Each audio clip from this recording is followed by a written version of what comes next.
ጤና ይስጥልን አድማጭ ተመልካቾቻችን ሚያዝያ 6 2018 ዓ.ም ዕለታዊ መረጃዎችና ዘገባዎችን ይዤ መጥቻለሁ። መረጃና ዘገባዎችን እየተከታተላችሁ አብራችሁ እንድትቆዩ ነው በአክብሮት የምጋብዛችሁ። በዚህ ሰዓት ካስኳቸው መረጃዎች መካከል ዛሬ ከባድ ውጊያ እየተደረገበት የሚገኘው የሰሜን ወሎ የራያ ቆቦ ቀጠናን በተመለከተ ዝርዝር መረጃ ይዣለሁ። ከራያ ቆቦ ከቆቦ ከተማ በቅርብ ርቀት በሚገኙ ወደ 7 በሚደርሱ ቦታዎች በአየር ኃይል በመካናይዝድ በእግረኛ እንዲሁም ደግሞ ቡድን መሳሪያዎች ታገዘ ውጊያ ሲደረግ ነው የዋለው። በውጊያው ከፍተኛ ሰብአዊ፣ ቁሳዊና ወታደራዊ ኪሳራ ደርሷል። ሰፊ ቦታ በሸፈነው ቀጠና እየተደረገ ያለው ውጊያ መልከ ብዙ የሚባል ነው። ውጊያው ከግንባሩ አይነት መልከ ብዙ የተባለ ውጊያ ነው ሲደረግ የዋለው። ይሄ ከሌሎቹ አካባቢዎች ከነበሩ ውጊያዎች መልከ ብዙ ያስባለው ምንድን ነው የሚለውን በያዝኩት ዝርዝር መረጃ ላይ የምትከታተሉት ይሆናል። አብራችሁ እንድትቆዩ ነው በአክብሮት የምጋብዛችሁ። እንዲሁም ደግሞ ሌሎች መረጃዎችም አሉኝ። የሱዳኑ ፈጥኖ ደራሽ ኃይል በኢትዮጵያ ውስጥ ሁለተኛ ተጠባባቂ ወታደራዊ ካምፕ እየተከፈተለት ነው የሚል መረጃ ይዣለሁ። ከአሁን በፊት እንደምታስታውሱት አርኤስኤፍ ባለፈው ጥቅምት በኢትዮጵያ ውስጥ በቤንሻንጉል በሜንጊ ወረዳ ዳቡስ ወንዝ አቅራቢያ የጦር ሰፈር መገንባቱ ይታወቃል። ይሄ ጦር ሰፈር በኢትዮጵያና በሱዳን መካከል ያለውን ግንኙነት የበለጠ እያሻከረ ነው የሚገኘው። የአልቡርሃን ጦር የኢትዮጵያ መንግስትን የሚቃወሙ አማጽያንን እያስታጠቀ ነው በሚል በአጸፋው የአረብ ኤሚሬትስ እና የኢትዮጵያ መንግስት አብይ አህመድ ለአርኤስኤፍ ወታደራዊ መሬትና እንዲሁም ደግሞ ወታደራዊ ድጋፍ የማድረጉ ነገር ቀጥሏል። አሁን በፊት ከነበረው ወታደራዊ ማዘዣ ጣቢያና ማሰልጠኛ ጣቢያ ሌላ አዲስ ጣቢያ እየተቋቋመ ነው። ይሄ የሆነው ሰሞኑን በኢትዮጵያና ሱዳን ድንበር አካባቢ ያለውን ውጥረት ተከትሎ ከቀጠናው ራቅ ያለ አዲስ ወታደራዊ ካምፕ እየተቋቋመለት ነው ተብሏል። ይህንንም በተመለከተ ዝርዝር መረጃ ወደ እናንተ አደርሳለሁ። ይሄ ጦርነት ወደ ኢትዮጵያ ውስጥ እየገባ ነው የሚገኘው። የአልቡርሃንና የጀነራል መሐመድ ደጋሎ ጦር ሁለቱ አርኤስኤፍ እና የሱዳን ጦር የሚያደርጉት ጦርነት ወደ ኢትዮጵያ ውስጥ ተጎትቶ እየገባ ስለመሆኑ እነዚህ መረጃዎች ማሳያ ናቸው። እነዚህን ጨምሮ የተለያዩ መረጃዎችን በዚህ ሰዓት ወደ እናንተ በቅደም ተከተል አደርሳለሁ። እናንተም እየተከታተላችሁ አብራችሁ እንድትቆዩ ነው በአክብሮት የምጋብዛችሁ። የምርጫ ነክ መረጃዎች አሉ። እንደዚሁም ደግሞ የአፍሪካ ቀንድ ላይ በተለይ በአሰብ ቀጠና አፋርን የተመለከቱ መረጃዎችንም እንደዚሁ በዚህ ሰዓት ወደ እናንተ አደርሳለሁ። እናንተ እንደተለመደው ሀሳብ አስተያየት ቢኖራችሁ ጥቆማ ዜና@gmail.com ላይ ልታደርሱ ይችላላችሁ። እያደረሳችሁ ስለሆነ በእጅጉ አመሰግናለሁ። ከተለያዩ አካባቢዎች የነዳጅ ሁኔታን በተመለከተ አዳዲስ ውሳኔዎች እየተወሰኑ መሆኑንና ሰራተኞች ከቢሮ ውጭ እንዲቆዩ የትራንስፖርት እጥረት መከሰቱን የሚገልጹ መረጃዎችንም ልካችሁልኛል። ምርጫን በተመለከተ እንደዚሁ በየቀኑ ከምንሰማቸው አስገራሚ ምርጫ ዜናዎች መካከል ዛሬም እንደዚሁ በአማራ ክልል በፋኖ በተያዙ ቀጠናዎች ውስጥ የሚገኘውን ህዝብ እንወክላለን በሚል የአካባቢ ብልጽግና ካድሬዎች የምርጫ ካርዶችን በህዝቡ ስም ወደ ካምፖች በማቆያ ውስጥ እያስገቡ ይገኛሉ የሚለውን ጨምሮ ዝርዝር መረጃዎችን ይዣለሁ። አብራችሁ እንድትቆዩ ነው በድጋሚ በአክብሮት የምጋብዛችሁ። አስተያየቶችን አድርሳችሁኛል። እንደዚሁ ደግሞ ድምፅ ሆነን በሚልም እንደዚሁ ጥቆማዎችን አድርሳችኋል። አመሰግናለሁ። ጠዋት የቀረበውን መረጃ በተመለከተ 120 ቡድን አባላት የሚባለው የሽመልስ አብዲሳ ያቋቋሙት የኦፕሬሽን ቡድን የጀልዱ ፖለቲካን ለማስከበር እያደረገ ያለውን እንቅስቃሴ በተመለከተ እንደዚሁ ተጨማሪ የባለ ሀብቶችንም ስም ዝርዝር እንደዚሁ ደግሞ ወታደራዊ አዛዦችም አብረው በቅርብ ይሰራሉ ያላችኋቸውን እንደዚሁ ጨምራችሁ አድርሳችኋል። በእጅጉ ነው የማመሰግነው። ወደ ዕለቱ መረጃዎች ሲሄድ ወደ ምዕራብ ኢትዮጵያ የሚወስደን መረጃን የማስቀድመው በመግቢያ ላይ እንዳልኳችሁ በምዕራብ ኢትዮጵያና ሱዳን በሚዋሰኑበት አካባቢ ባለፈው ጥቅምት ወር የኢትዮጵያ መንግስት ለአርኤስኤፍ ወታደራዊ መሬት ፍቃድ ከሰጠ በኋላና በአረብ ኤሚሬትስ የማሰልጠኛ ማዕከሉ የድሮን መቆጣጠሪያ ማዕከል ከተገነባ በኋላ በዚህ ቀጠና ውጊያ መደረጉ ይታወቃል። በዚህ ውጊያ እንግዲህ ካምፑ አየር ጥቃት ተፈጽሞበታል የሚሉ መረጃዎችም ወጥተዋል። ይህንን ተከትሎ ይሆናል ካምፑ ወደኋላ ወደ 400 ኪሎ ሜትር ወደ ኢትዮጵያ መሬት ዘልቆ እንደገና በሌላ ቦታ እንዲቋቋም እየተደረገ እንደሆነ መረጃው ያሳያል።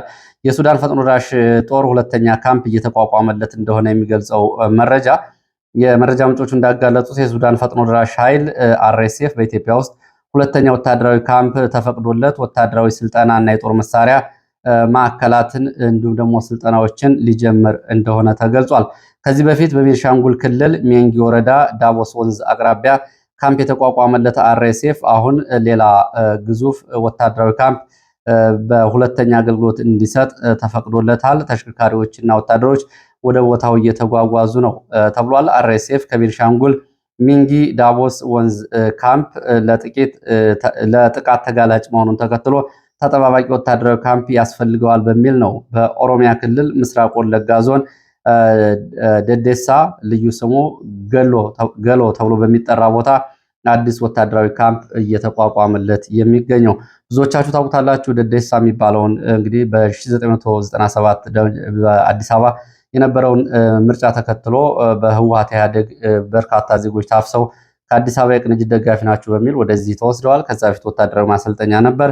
እንግዲህ ይህንን በቤንሻንጉል ሜንጊ ዳቦስ ወንዝ አቅራቢያ 15 ኪሎ ሜትር ከሱዳን ርቀት የነበረው የካምፕ ለሱዳን ጦርና የአየር እንዲሁም ደግሞ የመካከለኛ ርቀት ተወንጫፊ መሳሪያዎች ሬንጅ ውስጥ ወይም ደግሞ የቀለበት ውስጥ ይገባል በሚል ስጋት ነው አሁን ወደ ወለጋ አዲስ ሁለተኛ ካምፕ እየተከፈተ ያለው። አርጆ ደዴሳ ሸለቆ ውስጥ የተቋቋመው ካምፕ እንግዲህ በተለያዩ ዘመናት የተለያዩ ወታደራዊ አገልግሎቶች እንዲሁም ደግሞ የማሰቃያ ቦታ ሆኖ ማገልገሉንም የመረጃ ምንጮች ገልጸዋል። በዚህ ካምፕ በህወሓት ጊዜ በነጌታቸው አሰፋ ይመራ የነበረው ደህንነት በርካታ ሰዎችን ደብዛቸውን ያጠፋበት ቦታ ነው። ፖለቲከኞችን እጅና እግራቸውን እያሰሩ እዚሁ አካባቢ ገሎ ተብሎ የሚጠራው በረሃ ላይ ለሚኖሩ ጅቦች ሰዎች እስከ ህይወታቸው ይሰጡ ነበር። ይሄ እንግዲህ አሰቃቂ ሁኔታ ይፈጸምበት ከነበሩ ካምፖች አንዱ ነው። በሰሜን ዕዝ ወቅትም የህወሓት የሰሜን ዕዝን መጨፍጨፍ ተከትሎ በመላ ሀገሪቱ በተለያዩ አካባቢዎች የተያዙ የህወሓት ወታደራዊ አዛዦች በዚህ ቦታ እንደዚሁ ለወራት ታስረው እንደነበረም የመረጃ ምንጮች ገልጸዋል። በተለይ ከመከላከያ ውስጥ የነበሩ የህወሓት ሰዎች በዚህ ካምፕ ከ2013 ከ2015 ታስረው እንደነበር ተገልጿል። አሁንም በዚህ ካምፕ የአብይን ስልጣን ይቃወማሉ እየተባሉ እንዲሁም ደግሞ በተለይ የአማራ ተወላጅ የሆኑ በሲቪልና በደህንነት ተቋም ውስጥ የሚገኙ የፋኖን ይደግፋሉ በሚል የተጠረጠሩ በርካታ ወታደራዊ መስመራዊ መኮንኖች በዚህ ካምፕ ታስረው እንደሚገኙ መረጃዎች ይጠቁማሉ። 1997 ህወሓት በአዲስ አበባ በቅንጅት ምርጫ መሸነፉን ተከትሎ እንደዚሁ ወደዚህ ካምፕ በርካታ ሰዎች ከአዲስ አበባ ተይዘው መጋዛቸውም ይታወቃል። እንግዲህ ወታደራዊ ካምፑ አሁን በዩናይትድ አረብ ኤሚሬትስ በዘመናዊ ቴክኖሎጂ እና በዘመናዊ ግንባታ ለመገንባት እንቅስቃሴ እንዳለ የአካባቢ በመረጃ ምንጮች ገልጸዋል። ቤንሻንጉል ጉምዝ ሜንዲ ወረዳ ዳቦስ ወንዝ አቅራቢያ የሚገኘው የአርኤስኤፍ ካምፕ በአልቡርሃን አየር ኃይል ጥቃት ከደረሰበት ጊዜ በኋላ ነው ይህንን እቅድ እንደገና በዩናይትድ አረብ ኤሚሬትስና በኢትዮጵያ መንግስት በኩል ወደኋላ ካምፕ ተጠባባቂ ካምፕ እንዲቋቋም ያስፈለገው። ይሄ ከድንበር ራቅ ብሎ ወደ 400 ኪሎ ሜትር ወደ ውስጥ ዘልቆ የገባ ነው። የአርኤስኤፍ ከሱዳን ድንበር የራቅ አዲስ ካምፕ መመስረት ያስፈለገው በዚህ ጥቃት ስጋት ምክንያት ነው።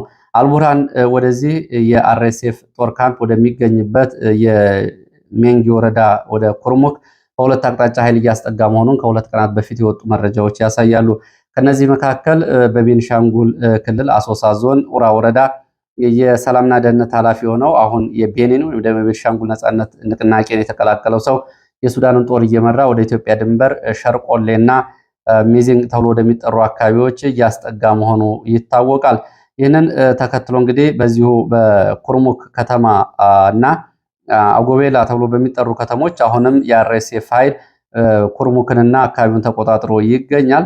ወደ ብሉ ናይል ግዛት ጠቅላላ ዘመቻ ለማድረግ ዝግጅት ላይ መሆኑን ተከትሎ የአልቡራን ጦር ከአባይ ግድብ በቅርብ ርቀት ሸርቆሌ ተብሎ የሚጠራው አካባቢና ኩርሙክ አቅራቢያ ደግሞ ጊዜን ተብላ ወደምትጠራ ቦታ አዲስ ኃይል እያስጠጋ ነው የሚገኘው። እንግዲህ የአልቡርሃን ወታደራዊ እንቅስቃሴ በግብፅም እንዲሁ ደግሞ በህወሓትም እና በአካባቢው የቤንሻንጉል ታጣቂዎች ጭምር የሚደገፍ ኃይል ነው። በዚህ እንግዲህ አዲስ ግንባር እየሆነ ነው። በዚህ በሁመራና ወልቃይት ካለው ትይዩ ውጥረት ባሻገር ይሄ ቀጠናም እንደዚሁ ጦርነት ተስቦ ወደ ኢትዮጵያ እየገባበት ያለ ቀጠና ነው። አርኤስኤፍ ወደ ወለጋ አርጆ ደዴሳ ካምፕ ማዛወሩና አዲስ ካምፕ በዚህ ማቋቋሙ ለግብፅ፣ ለሳውዲ አረቢያና ለአልቡርሃን አየር ኃይል አካባቢውን ተጋላጭ ሊያደርገው ይችላል የሚል ስጋት አለ። ካሁን በፊት የአርኤስኤፍ ወታደራዊ ካምፕ በሚል እንደዚሁ ኩርሙክ አቅራቢያዎች የሳውዲ አረቢያ አየር ድብደባ መፈጸሙ ይታወቃል። ይህ ኢራን ጦርነት ከመከፈቱ በፊት ቀደም ብሎ ነው። እንግዲህ ያው ተለዋጭ ሁኔታዎች ቢኖሩም አሁንም ሳውዲ አረቢያ፣ ግብፅ የሱዳን ብሔራዊ ጦር ዋና ደጋፊዎች ናቸው። ይህም እንግዲህ ለግብጽ በተዘዋዋሪ ወደ ኢትዮጵያ ግዛት ዘልቆ የገባ ወታደራዊ ካምፕ ለማጥቃት በሚል ከአልቡርሃን ጎን ለምታደርገው እንቅስቃሴ እንደ መልካም አጋጣሚ ሊቆጠር ይችላል ነው የሚሉት እንግዲህ ተንታኞች። ወደ ሌሎች መረጃዎች ስንሄድ የምርጫ ነክ መረጃዎችን አደርሳለሁ። ከምርጫ ነክ መረጃዎች መካከል በአማራ ክልል ፋኖ በተቆጣጠራቸው ቀጠናዎች የሚገኘውን ህዝብ ቁጥር ተሰልቶ ምርጫ ካርድ በህዝቡ ቁጥር ልክ ለአካባቢው ካድሬዎች እንዲሰራጭ ተደርጓል። በአስቸኳይ ምዝገባው ተጠናቆም እስከ ሚያዝያ 10 ድረስ እንዲጠናቀቅ እንደዚሁ ትዕዛዝ ተሰጥቷል። ይህንን በአካባቢ የብልጽግና ሹማምንት ይህንን ትዕዛዝ መሰረት አድርገው የአንዳንዱን የቀበሌ ህዝብ ቁጥር እያሰሉ በህዝቡ ቁጥር ልክ የምርጫ ካርድ እየተቀበሉ ይገኛሉ። ይህንን በተመለከተ አንድ የመረጃ ምንጭ እኔ በምኖርበት ወረዳ ይላል 38 የገጠር ቀበሌዎች አሉት። ከነዚህ ውስጥ የመከላከያና የብልጽግና መዋቅር ያለው ከተማው ላይ ብቻ ነው።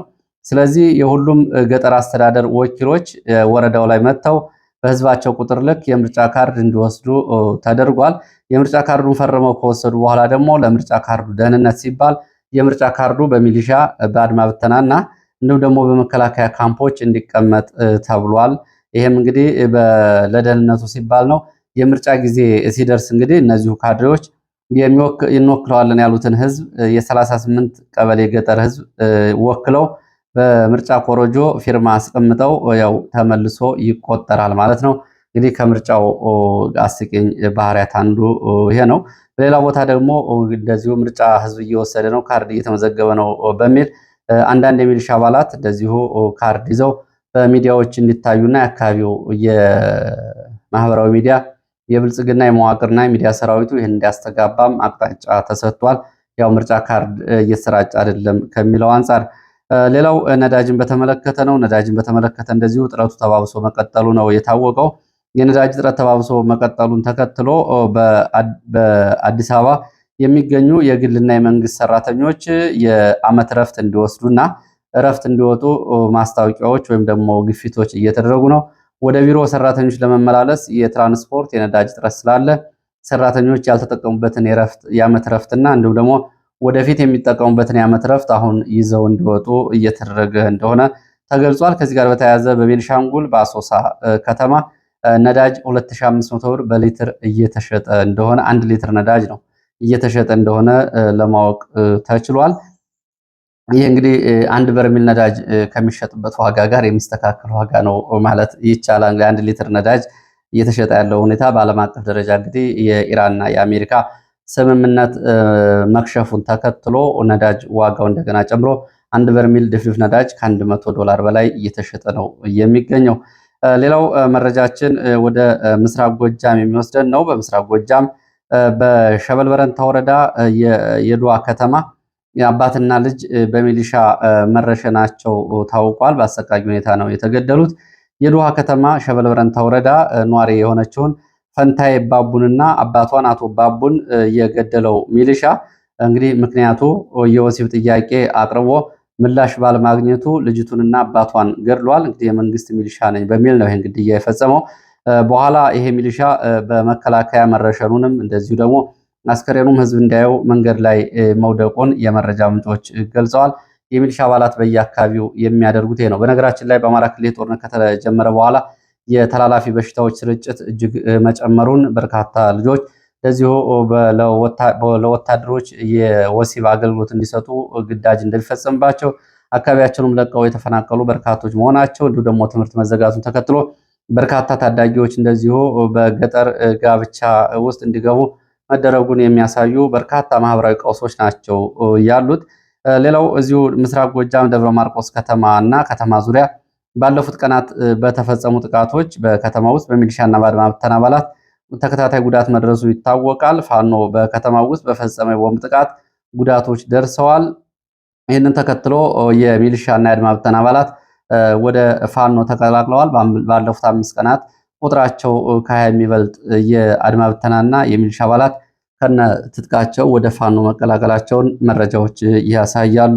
በተመሳሳይ ፍኖተ ሰላም ቀጠናም እንደዚሁ ከግዳጅ ቀጠናቸው እየወጡ የሚሊሻ አባላት ዛሬ ወደ ፋኖ ተቀላቅለዋል። 4 የሚደርሱ የፓራ ኮማንዶ የሚሊሻ አባላት ከነትጥቃቸው ወደ ፋኖ ተቀላቅለዋል። ከግዳጅ ቀጠናቸው በመውጣት ወደ ሰሜን ወሎ ራያ ቆቦ ቀጠና የሚወስደን እና ሰፋ ያለ ዘገባ የተዘጋጀበትን ዘገባ ወደ እናንተ አደርሳለሁ። በሰሜን ወሎ ራያ ቆቦ ከባድ ውጊያ እየተደረገ ነው የሚገኘው። ይሄ ውጊያ እንግዲህ መልከ ብዙ የሚባል ውጊያ ነው። ለየት ይላል። ውጊያው በአየር ኃይል በመካናይዝድ የታገዘ ሲሆን የህወሓት ታጣቂዎችም ወደ ቀጠናው ለመግባት ወደ ራያ ወረዳዎች በተለያዩ አካባቢዎች ጠዋት እንቅስቃሴ ማድረጋቸውን ተከትሎ ከሰዓትም እንደዚሁ ጉዳት የደረሰባቸው ታጣቂዎች ስለመኖራቸው በውጊያ የወጡ መረጃዎች ይገልጻሉ። የውጊያው ሁኔታና የግንባሩን ውሎ የተለየ የሚያደርገው የህወሓት ታጣቂዎች በቀጠናው መግባትና መሳተፋቸው ብቻ ሳይሆን በሌላ በኩል እንደዚሁ ከህወሓት ተገንጥለው የወጡ የሐራ መሬት ታጣቂዎች የሚባሉትም ከመከላከያ ጋር በመሆን ትዋጋላችሁ ከፋኖ ጋር በሚል እንደዚሁ ወደ ቀጠናው ለስምሪት መግባታቸውን የሚገልጹ መረጃዎች ወጥተዋል። ከነዚህ መካከል ከሐራ መሬት ወደዚህ ወደ ራያ ዘቦና አካባቢው ወደ ራያ ዞብልና አካባቢው ገብተው ከመከላከያ በመከላከያ መለዮ ከፋኖ ጋር ትዋጋላችሁ ከተባሉት ውስጥ አንዳንዶቹ ተመልሰው ለህወሓት እጅ የሰጡ መኖራቸውም ታውቋል። እንግዲህ ዛሬ በማለዳ ጀምሮ ከቆቦ ከተማ እስከ ላስታ መገንጠያ በ5 ዋና ዋና ግንባሮችና እንዲሁም ደግሞ በሌሎቹ 2 ንዑስ ግንባሮች ከባድ ውጊያ ሲደረግ ውሏል። ከዳቡ ተራራ እስከ ጠዘጠዝ ድረስ ራያ ሮቢት አቅጣጫ ድረስ ረጅም ርቀት የሸፈነ ከባድ ውጊያ ነው ሲደረግ የዋለው። በአየር ተከታታይ ድብደባዎች ተፈጽመዋል። ጠዋት 2 ድሮኖች አሰሳና ቅኝት ላይ እንደነበሩ ተገልጿል። ከሰዓት በኋላ የድሮን ጥቃት መፈጸሙን የሚያሳዩ መረጃዎች ወጥተዋል። አባርጎ፣ ጮቢበር፣ ላስታ ማግለያ፣ ቀዩ ጋሪያ፣ አመያ፣ ሆርማት፣ ጠዘጠዝ ድረስ የመካናይዝድ የታገዘ ውጊያ ሲደረግ ውሏል። በተለይ አባርጎና ጮቢበር ተብሎ የሚጠሩት አካባቢዎች የጨበጣና የጅበጅ ውጊያ ተደርጓል ነው የተባለው። እንግዲህ በተለይ ላስታ ማግለያ፣ ቀዩ ጋሪያ፣ አመያ፣ ሆርማት፣ ጠዘጠዝን ጨምሮ ከባድ ውጊያ ተደርጓል። አምቡላንሶች፣ ተሽከርካሪዎች ቁስለኞችን ያለማቋረጥ ሲያመላልሱ ነበር ወደ ሆርማት ማዕከላት። በዚህ በእጅበጅ ውጊያው በከባድ መሳሪያ ውጊያው የቀጠለው ውጊያ እስከ 8 ሰዓት ድረስ እንደነበር የሚገልጹት የመረጃ ምንጮች ከወልዲያ ተጨማሪ ኃይል ወደ አካባቢ እየተንቀሳቀሰ ሲሆን ከትግራይ አካባቢ እንደዚሁ ተጨማሪ ታጣቂዎችን እና ሎጂስቲክ የጫኑ ተሽከርካሪዎች ከትግራይ ወደ አለማጣ መግባታቸውንም መረጃዎቹ ይገልጻሉ። የህወሓት ታጣቂዎች ከራያ አለማጣ ወረዳ ቀበሌዎች ወደ ራያ ቆቦ አካባቢዎች መንቀሳቀሳቸውን የሚያሳዩት መረጃዎች ለምሳሌ ቦታ ማርያም ተብሎ ከሚጠራው አካባቢ ወደ ባይባዋ ተብሎ ወደሚጠራ የራያ ቆቦ አካባቢ፣ አገዳ ቀበሌ ተብሎ ከሚጠራው አካባቢ ወደ ጉለሻ ተብሎ ወደሚጠራው የራያ ቆቦ አቅጣጫ፣ አለማጣ በዋናው መንገድ ካለማጣ ወደ ዋጃና ራያ ጥሙጋ አቅጣጫ በእግረኛና በተሽከርካሪ ተንቀሳቅሰዋል የህወሓት ታጣቂዎች ብለዋል መረጃ ምንጮቹ። በባዋና ጠዘጠዝ ቀመሌ እንዲሁም ደግሞ ከጮቢበር እስከ አባርጎ ድረስ ተከታታይ የመድፍ ድብደባዎች ተደርገዋል። ቀዩ ጋሪያ፣ ባይባዋ፣ ቀይ አፈር አካባቢ የድሮን ጥቃቶችም ተፈጽመዋል። በድሮን ድብደባ ተፈጽሟል። እንግዲህ ሙሉ ቀን እና ሰፊ ቀጠና በሸፍኖ እየተደረገ ባለው ውጊያ የደረሰው ሰብአዊ፣ ቁሳዊና ወታደራዊ ጉዳት በውል ለማወቅ አልተቻለም። የቆቦ ከተማ እንቅስቃሴ ሙሉ በሙሉ ነው ቆሞ የዋለው። ባንኮች ተዘግተዋል። የግል መደብሮች፣ የመንግስት ቢሮዎች እንደዚሁ ዝግ ሆነው ነው የዋሉት። መንገድ ከወልዲያ ቆቦ አለማጣ ዝግ ሆኖ ነው የዋለው። በተመሳሳይ ጠዋት አካባቢ ቆቦ ከተማ አቅራቢያ የነበረው ውጊያ እስከ ጮቢበር ድረስ ሸፍኖ ነው ሲደረግ የዋለው። በሌላ መረጃ ከአርሚ 44 እና ከአርሚ 24 የተውጣጡ የህወሓት ታጣቂዎች በውጊያ የተሳተፉ ቆስለው አለማጣ ሆስፒታል ስለመግባታቸው፣ ከአለማጣ ሆስፒታል ባሻገር ገርጀሌ ተብሎ የሚጠራ ጤና ጣቢያም እንደዚሁ ስለመግባታቸው የሚገልጹ መረጃዎች ወጥተዋል። በሲቪሊያን ላይ በመከላከያ በፋኖ በኩል የደረሱ ጉዳቶች በዝርዝር አልታወቁም። ውጊያው ሰፊ ቀጠና የሸፈነ በአየርም በምድርም የታገዘ ስለሆነ በቶሎ መረጃዎችን ለማሰባሰብ እና ሁኔታውን ለማጣራት አስቸጋሪ ሆኗል ነው ያሉት የመረጃ ምንጮቹ። የፌዴራል ፖሊስ፣ መከላከያ፣ ሚሊሻ፣ አድማ ብተና ቁስለኞቻቸውን በባጃጅ፣ በአምቡላንስ፣ በፓትሮል እና በኦራል ወደ ሆርማት ሲያጓጉዙ መመልከታቸውንም የዓይን እማኞች ገልጸዋል። በህወሓት በኩል ካለማጣ ወደ ዋጃ ከተንቀሳቀሰ ኦራል ወታደራዊ ተሽከርካሪ በተጨማሪ ከትግራይ 4 ተሽከርካሪዎች በሸራ የተሸፈነ ወታደራዊ ቁሳቁስ ጭነው አለማጣ ከተማ መግባታቸውን የመረጃ ምንጮች ገልጸዋል። አለማጣ ከተማ ግብርና ጽሕፈት ቤት እንዲሁም ደግሞ ቴክኒክና ሙያ ኮሌጅ ተብሎ የሚጠራው አካባቢ ተሽከርካሪዎቹ ቆመው ተመልክተናል ሲሉ የመረጃ ምንጮቹ ገልጸዋል። ከዚህ ጋር በተያያዘ በራያ ቀጠና በራያ ዞብል ግንባር ደግሞ ከመከላከያ ጋር ሆናችሁ ፋኖን ትዋጋላችሁ የተባሉ የሐራ መሬት ታጣቂዎች ከርተው ወደ ህወሓት ተመልሰዋል ተብሏል። መቼ ወደዚህ ቀጠና እንደገቡ የታወቀ ነገር የለም። ከዚህ ቀደም የሐራ መሬት ታጣቂዎች ጋይንት አካባቢ በነበረ ውጊያ በመከላከያ መለዮ ከፋኖ ጋር ሲዋጉ ቆስለው ላሊበላ ሆስፒታል እየታከሙ መኖራቸውን የመረጃ ምንጮቹ አስታውሰዋል። እንግዲህ በዚህ ውጊያ ያው ህወሓት እና እንዲሁም ደግሞ የሐራ መሬት ታጣቂዎች በተለያየ ግንባር በመሆን እንደዚሁ ውጊያ ማድረጋቸውን ነው ይህን ግንባር እየተለየ የሚያደርገው። በዋናነት ውጊያው የተጀመረው በፋኖና በመከላከያ በአድማ ብተናና በሚሊሻ ቢሆንም በኋላ የህወሓት ታጣቂዎች ይህን አጋጣሚ በመጠቀም እንዲሁም ደግሞ የሐራ መሬት ታጣቂዎች ደግሞ በመከላከያ መለዮ ውጊያ አድርገዋል። እንግዲህ የእጅ አዙር ውጊያዎች በቀጥታ ግንባር የሆነ የግንባር ውሎ ነው ተብሎ ሊገለጽ ይችላል። ሌላው በኢትዮጵያ መንግስት የሚደገፈው የቀይ ባህር አፋር ዲሞክራሲያዊ ድርጅት በኤርትራ መንግስት በቀይ ባህር አፋሮች ላይ ተፈጽሟል ያለውን የሰብአዊ መብት ጥሰት በተመለከተ ለአፍሪካ ሰብአዊ መብት ኮሚሽን በማቅረብ ተቀባይነት ማግኘቱን ገልጿል። እንግዲህ ተፈጽሟል ያለውን በደል ለአፍሪካ ህብረት ክስ አቅርቧል። በኢትዮጵያ ውስጥ የሚገኘው ወታደራዊ ስልጠና እያደረገ የሚገኘው እና የኤርትራን መንግስት በኃይል ጥላለው የሚለው የቀይ ባህር አፋር ህዝብ ዲሞክራሲያዊ ድርጅት የታገልታለው የሚለውን ህዝብ በተመለከተ ለአፍሪካ ህብረት ሰብአዊ መብት ኮሚሽን ያቀረበው ሪፖርት የመብት ጥሰት መሆኑ ገልጿል። የአፍሪካ ህብረትም ሆነ የኤርትራ መንግስት በዚህ ጉዳይ ላይ እስካሁን ድረስ ያሉት ነገር የለም። እንግዲህ ድርጅቱ ነው ተቀባይነት አግኝቻለሁ ያለው። ከዚሁ ጋር በተያያዘ ጀነራል ጻድቃን በኢትዮ ኤርትራ ጦርነቱ ወቅት ከቀይ ባህር አፋሮች ጋር የቀይ ባህር አፋር የጎሳ መሪዎች ጋር ጥሩ ቅርርብ ነበረን ሲል ሰሞኑን ከመንግስት ሚዲያዎች ጋር ባደረገው ቃለ ምልልስ ይህንን ተናግሯል።